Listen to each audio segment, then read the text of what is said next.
The alarm screamed through the rescue station on Kepler 442b as Kim Tae-ho grabbed his helmet.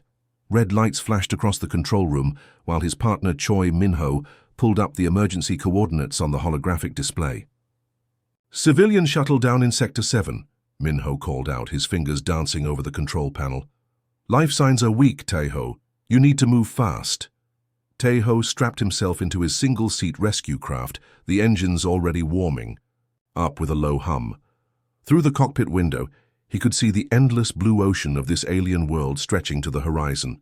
Strange crystalline formations jutted from the water like frozen lightning, and bioluminescent creatures drifted just beneath the surface like living stars. "Who's down there?" Tae-ho asked through his comm system as the hangar doors opened. "Doctor Park So-young from the xenobiology lab," Min-ho replied. There was a pause. "Tae-ho, you know her reputation, right? Everyone knew So-young. She was brilliant but vocal about keeping the colony pure, whatever that meant. She had spoken at council meetings about how certain people didn't belong on the frontier worlds. People like Tae-ho, whose family had worked the dangerous Outer Rim colonies for 3 generations. "Doesn't matter," Tae-ho said, launching his craft into the alien sky. "She's human, that's enough." The rescue ship cut through the thick atmosphere, its ion drives leaving a blue trail behind. Below, the ocean churned with unusual patterns. The native sea creatures were agitated, their biolights flashing in rapid sequences. Something had disturbed their world. Tae-ho spotted the wreckage 3 kilometers from the emergency beacon location. The shuttle had broken apart on impact, its hull cracked open like an egg. One section was already disappearing beneath the waves, while another piece floated precariously, taking on water fast. "Control, I have visual on the wreck," Tae-ho reported, bringing his craft down low. "It's going under quick." His scanner showed one life sign in the sinking section.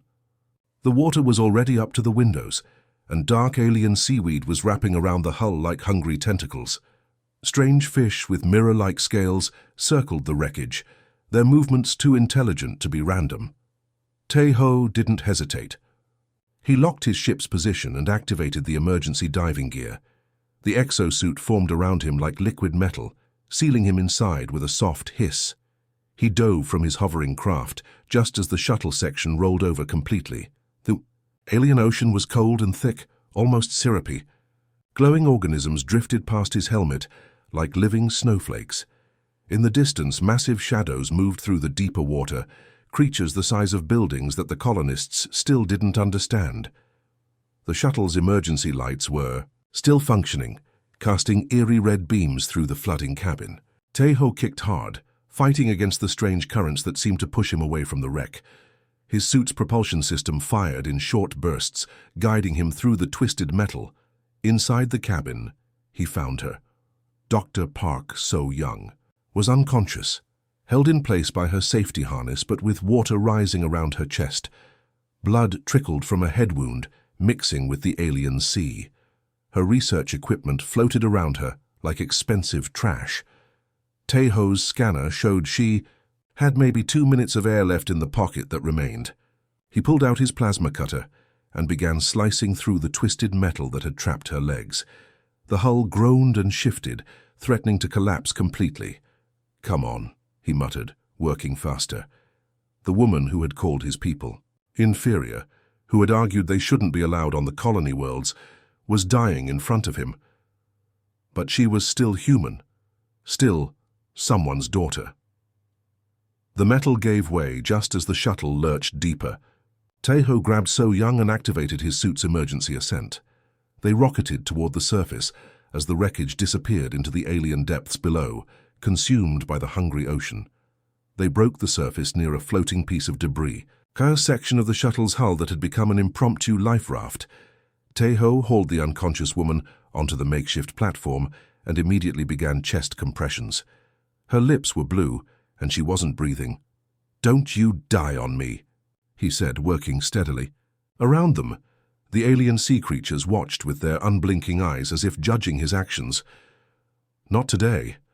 After what felt like hours but was probably only minutes, So-young coughed up seawater and took a gasping breath.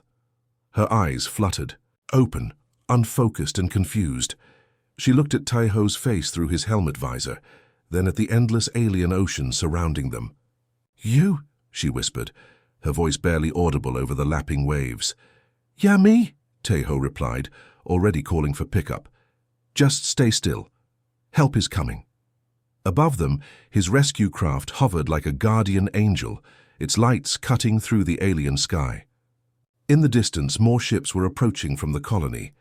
But something in So Young's eyes had changed as she looked at him, something that made Taiho's stomach tighten with worry. He had saved her life, but somehow he knew this was just the beginning of his troubles. The medical bay's soft blue lights hummed quietly as Dr. Park So Young's eyes slowly opened. Her head throbbed, and the taste of alien seawater still lingered in her mouth. The antiseptic smell, mixed with something else, something that reminded her of the deep ocean they'd pulled her from. Nurse Han Ji-woo checked her vital signs on the floating holographic display. "How are you feeling, Dr. Park? You've been unconscious for 6 hours." So Young tried to sit up, wincing at the pain in her ribs. Through the medical bay's transparent walls, she could see the colony's main hub bustling with activity. Hover transports moved between the towering structures, while maintenance robots crawled along the building surfaces like mechanical spiders. "The rescue," she whispered, her voice hoarse. "What happened?" "Pilot Kim Tae-ho pulled you from the wreckage," Ji-woo explained, adjusting the medical scanner. "You nearly drowned. He saved your life." So Young's face darkened as fragmented memories surfaced. The cold water, the fear, and then something else. Something that made her skin crawl. "Where is he now?" "Probably at the pilot's lounge." "He's been asking about your condition every hour. I need to speak with Colonial Security," So Young said suddenly, gripping the nurse's arm. "Right now." Within an hour, Security Chief Lee Dong-wook arrived with his investigation team. The chief was a weathered man who'd seen too many frontier disputes, his cybernetic eye glowing softly as it recorded everything. "What can you tell us about the rescue, Dr. Park?" he asked, settling into the chair beside her bed. So Young pulled the medical blanket tighter around herself. He didn't just rescue me. Kim Tae-ho, he touched me inappropriately during the rescue. When I was unconscious and helpless, the room fell silent, except for the hum of medical equipment. Outside, a flock of native flying creatures passed. By the window, their rainbow wings catching the light from Kepler 442b's twin suns. "That's a serious accusation," Chief Lee said carefully. "Can you be more specific?" "I remember feeling hands where they shouldn't have been," So Young insisted. "Even unconscious, I knew something was wrong. You have to investigate this properly." "Chief."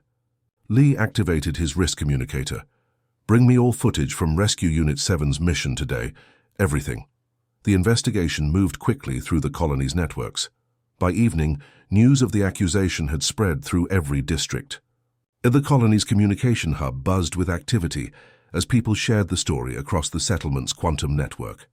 At the pilot's quarters, Kim Tae-ho sat in stunned silence as his friend Choi Min-ho paced back and forth. Through their window, they could see the alien ocean stretching endlessly, its surface dotted with bioluminescent patches that pulsed like a heartbeat. "This is insane," Min-ho said, running his hands through his hair. "You risked your life to save her, and this is how she repays you?" Tae-ho stared at his hands, the same hands that had pulled So Young from certain death. "Maybe I should have let someone else handle the rescue." "Stop that talk," Min-ho snapped. "You've saved over 200 people in your career. You're a hero, not a criminal." But across the colony, opinions were splitting like a cracked hull. In the residential districts, groups gathered around holographic news feeds, debating fiercely. Some remembered Tae-ho's countless rescues, including the time he'd saved an entire research station from a meteor storm. Others whispered that maybe they'd never really known him at all. Dr. Yoon Soo-jin from the psychology department reviewed the security footage in her lab. The video from Tae-ho's suit was crystal clear, showing every moment of the rescue in perfect detail. His actions were purely professional, focused only on saving So Young's life. "The footage shows no inappropriate contact," she reported to Chief Lee. "His movements were consistent with standard rescue procedures." But So Young's supporters weren't convinced. Professor Kim Hyunwoo, who led the colony's purity movement, held an emergency meeting in the main conference hall. "This video could be altered," he declared to the packed room. "We can't trust technology over human testimony." "Dr. Park is a respected scientist with no reason to lie." The crowd murmured agreement. Many of them had attended So Young's lectures about maintaining proper colony standards. They saw this as proof of what happened when those standards were ignored. Meanwhile, in the docking bay, pilots and rescue workers gathered around Commander Park Jin-soo, Tae-ho's supervisor. These were people who worked dangerous jobs every day, trusting their lives to each other. "I've flown with Tae-ho for 5 years," Commander Park announced. "He's saved my life twice. If he's guilty of this, then none of us know anything about anything." The maintenance robots continued their work, oblivious to the human drama unfolding around them. In the depths below, alien creatures stirred, sensing the tension that rippled through the colony like electrical current. As night fell, over Kepler 442b, the twin moons cast eerie shadows across the settlement. The colony that had been united in survival against an alien world now found itself torn apart by accusation and doubt. Security drones patrolled the streets while people huddled in groups, choosing sides in a conflict that would determine not just Tae-ho's future, but the very soul of their community. In his quarters, Tae-ho watched the alien aurora dance across the sky, wondering if doing the right thing had cost him everything he'd worked for. Tomorrow would bring more questions, more doubt, and a reckoning that could destroy them all. The colony's emergency sirens wailed as massive shapes rose from the depths of Kepler 442b's ocean. Water cascaded from enormous forms that had never been seen this close to the surface before. The morning sun caught on crystalline structures that seemed to grow from living flesh, creating rainbow patterns across the alien sea. Colony Administrator Lee Da-eun rushed to the observation deck, her coffee mug forgotten as she stared at the impossible sight. The creatures were beautiful and terrifying at once, like living ships made of coral and light. They moved with purpose, their bioluminescent patches pulsing in complex patterns. "Ma'am, we're receiving a communication signal," reported Communications Officer Park Min-jun, his voice shaking. "It's not like anything in our databases." The signal came through as a mixture of sounds and lights, then suddenly shifted into perfect Korean. "Greetings, surface dwellers. We are the Hydrae. We wish to speak." In the medical bay, Dr. Park So-young sat up straight, her accusations forgotten as she watched the massive beings through the window.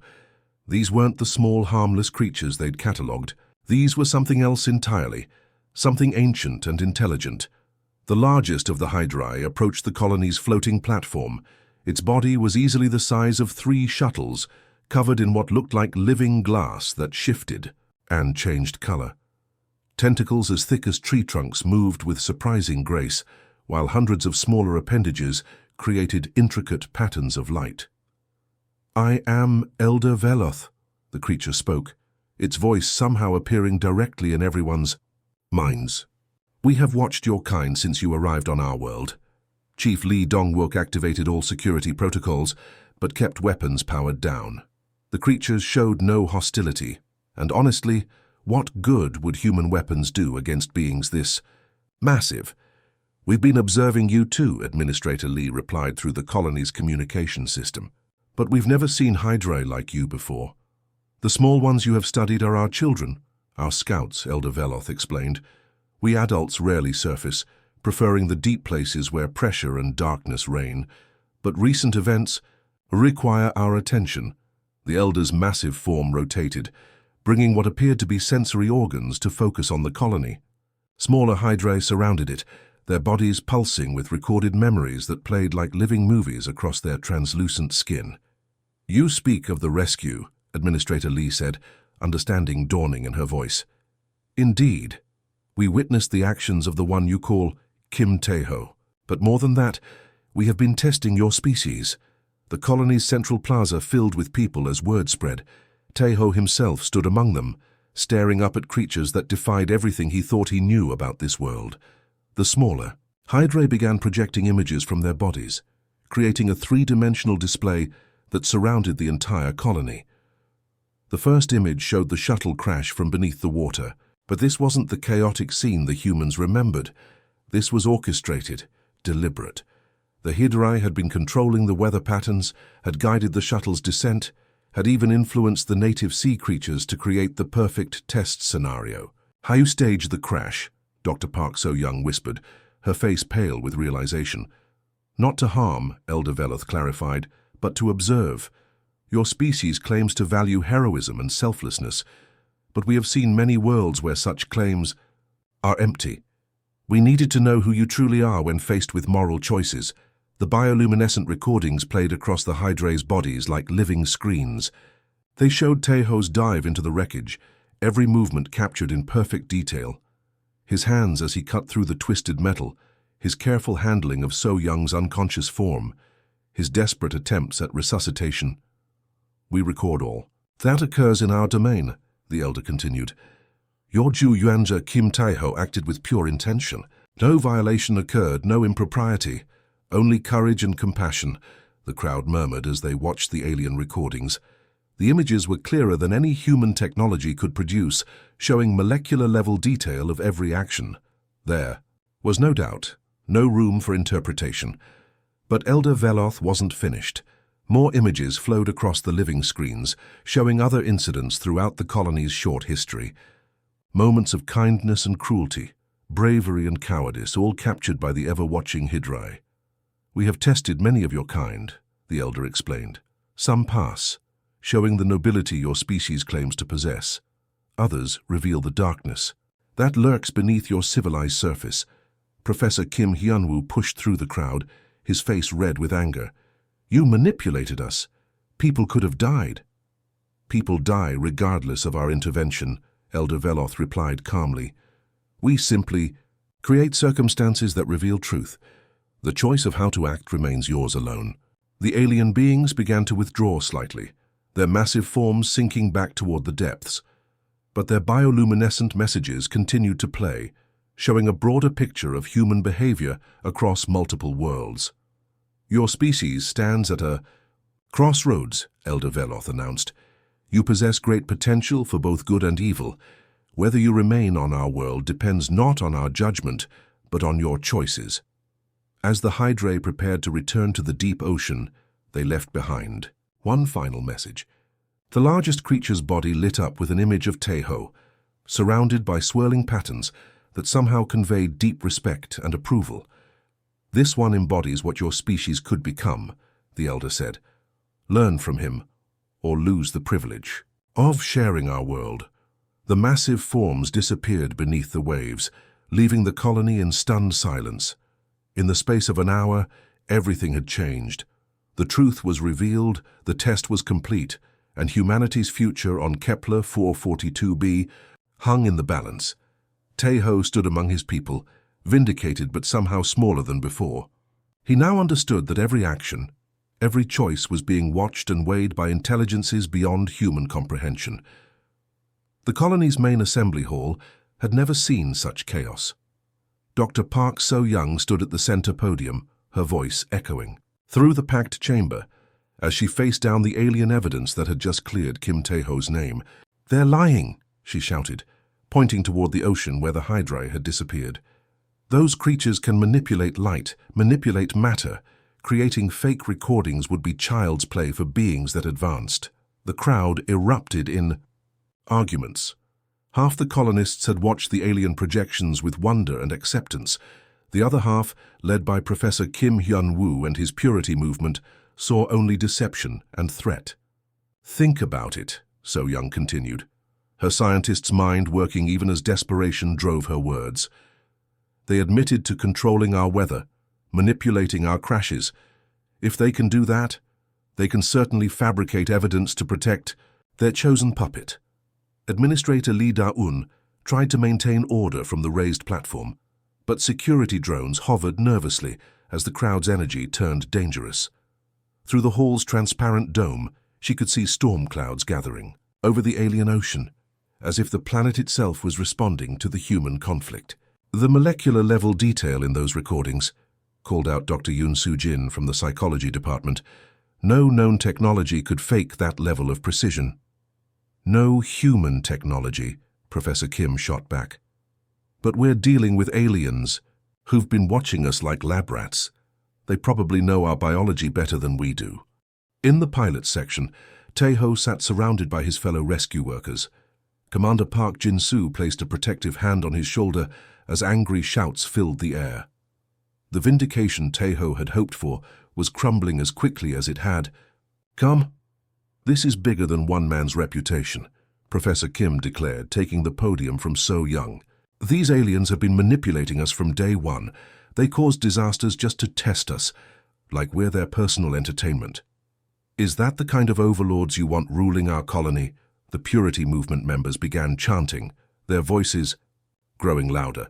"Human independence! Human pride! No alien masters!" Outside, the colony's automated defense systems detected movement in the water. Massive shapes were rising again, but these hydrai seemed different, darker, more angular. Their bioluminescent patterns pulsed with what could only be described as anger. "Ma'am," Communications Officer Park Min-jun called out urgently, "we're receiving another transmission from the hydrai. It's not from Elder Veloth." The voice that filled the assembly hall was colder than the deep ocean trenches. "I am Warsinger Kethara. Your species disappoints us greatly." The arguing stopped as everyone turned toward the communication screens. The new hydrai speaker was visible through the dome, its body covered in sharp, crystalline growths that looked more like weapons than the gentle curves of Elder Veloth. "We offered you truth, you reject it. We offered you wisdom, you spit on it. Your kind values lies over evidence, prejudice over justice." Administrator Lee stepped forward. "Warsinger, please understand. We're still learning, still growing as a species." "Your learning time is over," Kethara replied. "You have 7 rotations of your planet to prove you can overcome your internal divisions. If you cannot achieve justice for the hero among you, if you cannot silence the voices of hatred and deception, then you will leave our world forever." The assembly hall fell silent, except for the hum of life support systems. 7 days. 1 week to resolve a conflict that had torn their community apart. Professor Kim's followers began organizing immediately. They saw this as proof that the aliens were indeed trying to control humanity. Within hours, they had seized control of the colony's main power grid and communication systems. "We're not leaving," Professor Kim announced through the hijacked comm system. "This is our world now. If the aliens want a fight, they'll get one." The colony's security forces found themselves split. Some supported Chief Lee Dong-wook's efforts to maintain order and investigate the truth. Others joined the Purity Movement, believing that human independence was worth fighting for. Tai-ho watched from his quarters as hover transports moved through the colony like angry insects. His vindication had become the catalyst for something much worse than personal disgrace. The community he'd served faithfully was tearing itself apart. "I should just confess to something I didn't do," he told Minho. "End this before it gets worse." "That won't solve anything," his friend replied. "They're not really fighting about you anymore. This is about fear, about control, about who gets to decide humanity's future." In the depths below, more hydrai were rising. The colony's sensors detected dozens of the massive beings, their forms more militant than anything previously encountered. Weapon systems that humanity had never seen began powering up, casting eerie lights through the dark water. Administrator Lee found herself caught between impossible choices. Maintain order by supporting the Purity Movement's takeover, or fight for justice and risk civil war. Either path could lead to humanity's exile from Kepler 442b. As night fell over the fractured colony, 2 armies prepared for conflict. Above the surface, humans chose sides based on fear and prejudice. Below the waves, ancient beings prepared for war against a species that had failed their most basic test. The countdown had begun. 7 days to save not just Tae-ho's reputation, but humanity's future among the stars. The storm hit on the 6th day, as if Kepler 442b itself had grown tired of human conflict. Wind speeds reached over 300 kilometers per hour, turning the alien ocean into a churning nightmare of foam and fury. The colony's protective barriers strained against the assault, while emergency klaxons wailed through every district. Kim Tae-ho stood in the pilot ready room, watching the weather displays with growing dread. The storm was unlike anything in their records, with electromagnetic interference that made normal flight impossible. Lightning crackled not just through the clouds, but across the ocean's surface, where massive Hidare forms moved like living mountains beneath the waves. "All flights are grounded," Commander Park Jin-soo announced grimly. "Nothing can fly in this." That's when the distress call came through the static. Dr. Park So-young's voice, broken and desperate, barely audible over the howling wind.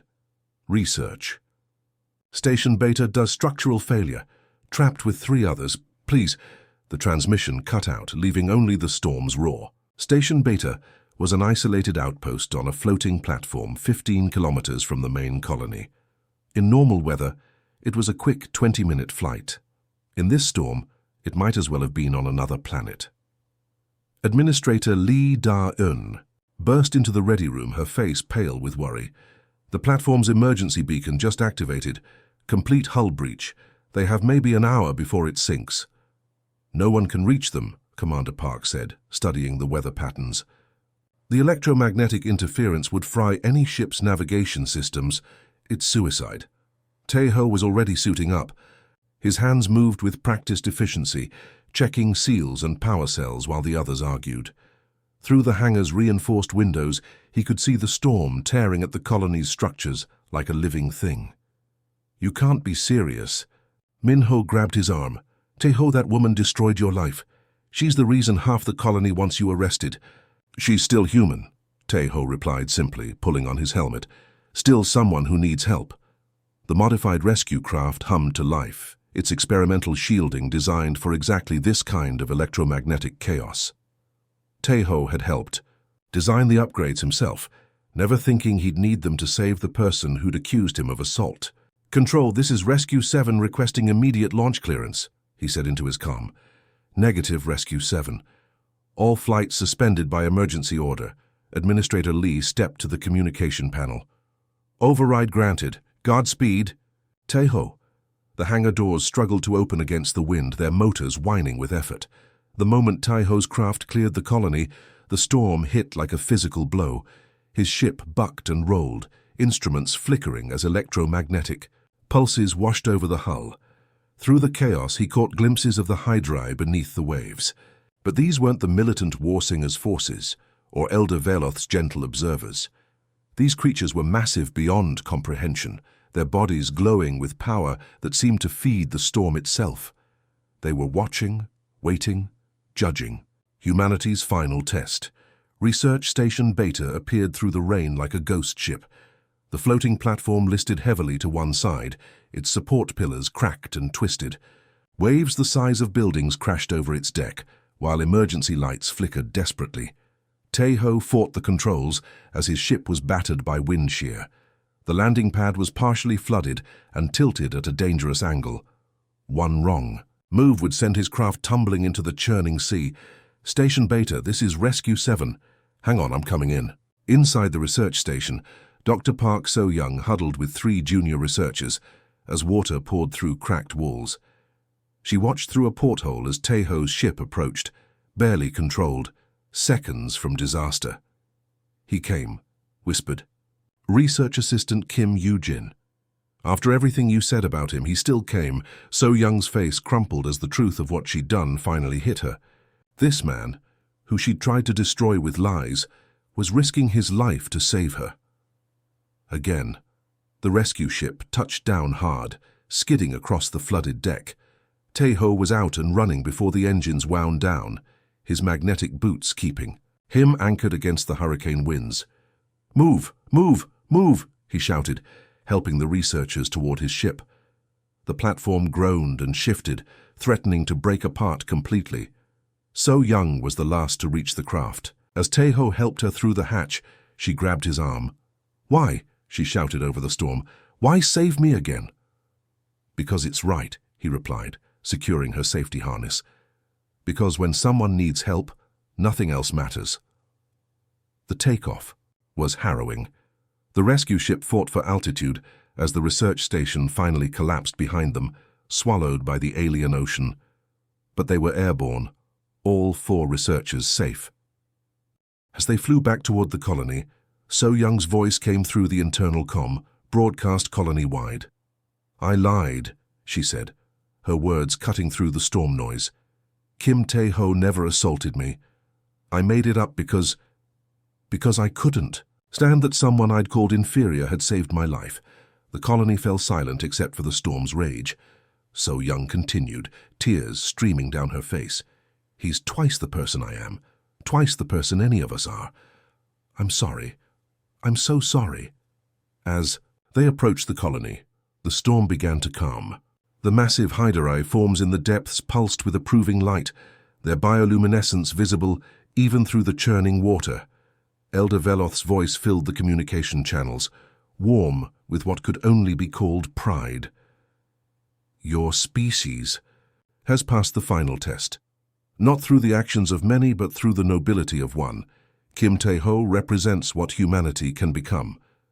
The colony's hangar doors opened to a cheering crowd.